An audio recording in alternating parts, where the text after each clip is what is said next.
Hello my dear friends, welcome to Untitled Electronic. This is Uncle Misha, and today we are looking at something which I already purchased about 6 years ago. Believe you or not, about 6 years ago I was not that much into YouTube, and when I bought this product it didn't occur to me to actually make an unboxing and testing and yada yada yada. So I bought it in 2016. I bought it in the beginning of the summer before going camping, and I purchased this Anker power bank. This is Anker power bank, which is 2100 milliampere hour capable, just to keep my cell phone charged and some other miscellaneous electronics when I am camping for the long canoe camping trip. It was about like 4 or 5 days, and since then this guy actually served me very well. And today, about 6 years ago, I decided to actually give it a shot, run some tests and to see what it's still capable of, because unfortunately I won't be able to tell you if it degraded over the 6 years. Alright, because I didn't obviously measure anything before or right away when I purchased it, but I can tell you for sure that it's still actually performing very well. So it's charged at the moment. So let's talk about its features. So it's not that heavy, first of all, that's why I like it. It's good for camping. Okay, let's just plop this guy and see how heavy is this. Okay, 360 grams here and there. It also comes with this pouch, which is actually pretty handy. Also, it protects it from bumping around, and yeah, it's good to have. And also the cable was pretty dinky, I must tell you straight. Cable was replaced with some better cable. So yeah, 360 grams, 67. As far as output goes, it's pretty basic, because in 2016 USB 3 and similar things, USB-C was not as popular. So we have here two regular USB-A. They are capable of 2 amp. It is Power IQ, whatever it is for Anker, and USB, micro USB input. Yeah, so it's nothing really to write home about, but it is still pretty good. It charges phone very well. 2 amp per output is still doing actually pretty good charging. Probably tops 2 amps, I think, but usually charges about like 1.5 and things like that. So I'm gonna be using my favorite drock, just like this, and I'll be using this gentleman here because as far as I like drock, this is actually capturing I think actually drock doing this as well. I don't remember, but drock won't be helpful for charging. So yes, drock would capture all information for this charging using USB-A here, but drock is not useful when I try to charge via micro USB, because there is no way to run it around. So I'm going to be using this gentleman, and I'll be using USB-C energy power brick in order to charge this guy. I just need to MacGyver something between this USB-C and over here. I'll figure out something. So let me run those tests, and we'll see how this gentleman perform after 6 years of use. Not abused, actually very good use. I was taking care. By the way, I have more reviews for different power banks, so if you would like to see more reviews and see which is better, please take a look at some of my review links listed here down below. Alright guys, many days later I have, well, I'm lying to you, because I've done all this tests before actually start shooting this video. So what do we have? We have Anker 20,100 milliampere hour power bank. So I measure the output capacity. So output capacity for me means like a fully charged power bank discharged using this drock gentleman here, and capture the watt hours and also ampere hours at watt current. So this is essentially what we get.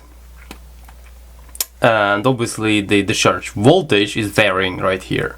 So also when this thing completely discharged and stopped providing any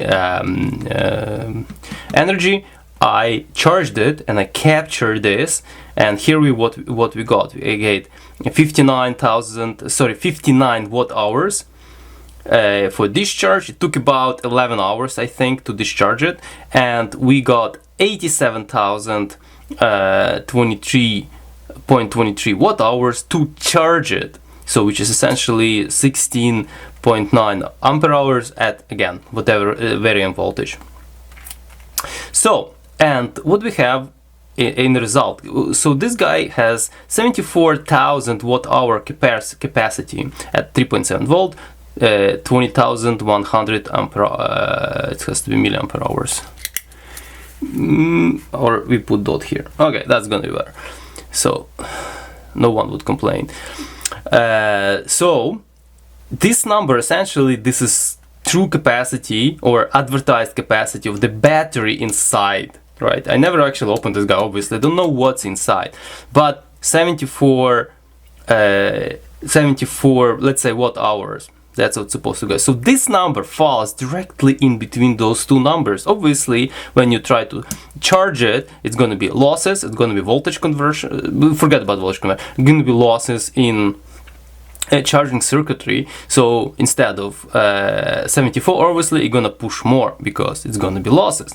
But when you're gonna take out the energy or discharge it, charge your devices, it's gonna be 50, only 59 or close to 60. So obviously we're gonna have less than advertised. But keep in mind also, this guy is used for about 6 years, a little bit less, minus 2 months.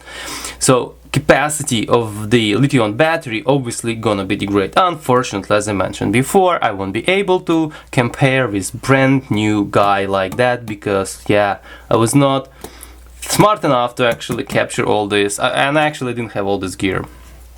So this is yeah, our results, and it's still doing well. So like, it's still gonna have some losses. So let's say instead of 59, or it's gonna read about let's say, it's really hard to say because I don't know how good is the converter from, you know, this into 5 volts, from 3.7 into 5 volts. I honestly don't know. I don't know what the losses is, so unfortunately I won't be able to. But it's still not too bad number. It's not too far away, right? Yeah, it's only like 15 watt hours missing, so we can account this for losses in the converter.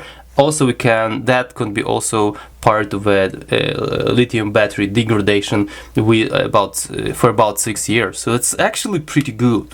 If you compare with those junky ones I reviewed before, these numbers are pretty good. So it's still doing very well. It's probably lost about 10-15% of its capacity. That's my judgment. The reason I have to judge like that, because I don't know coefficient of conversion, like what are the losses. If I would be able to open this guy, I would charge the battery, capture everything, capture losses between in and out of the converter, then I would tell for sure what exactly is degradation. But so far I don't want to disassemble it because it looks like it's completely welded. Yeah, anyways, another thing I would like to do,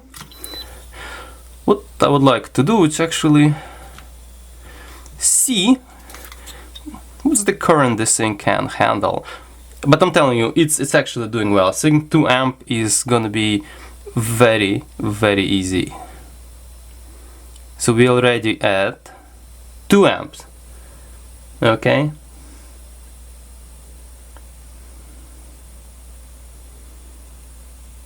Oh, it's gonna handle 3 amps?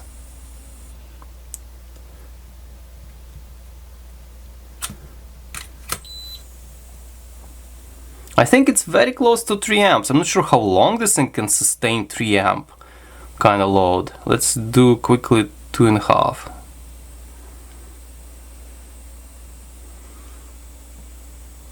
Yeah, 2.5 amp. It's doing well. So 2.5 amp is easy peasy. So as you see,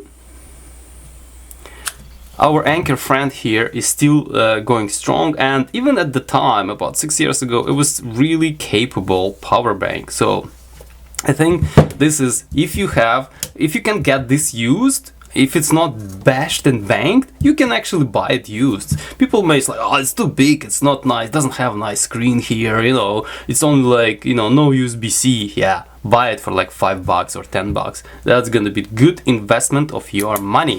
And at this we're gonna wrap up, because that's supposed to be very quick, a 6 years review. Yeah. Well guys, thank you for watching, see you next time, stay safe, take care.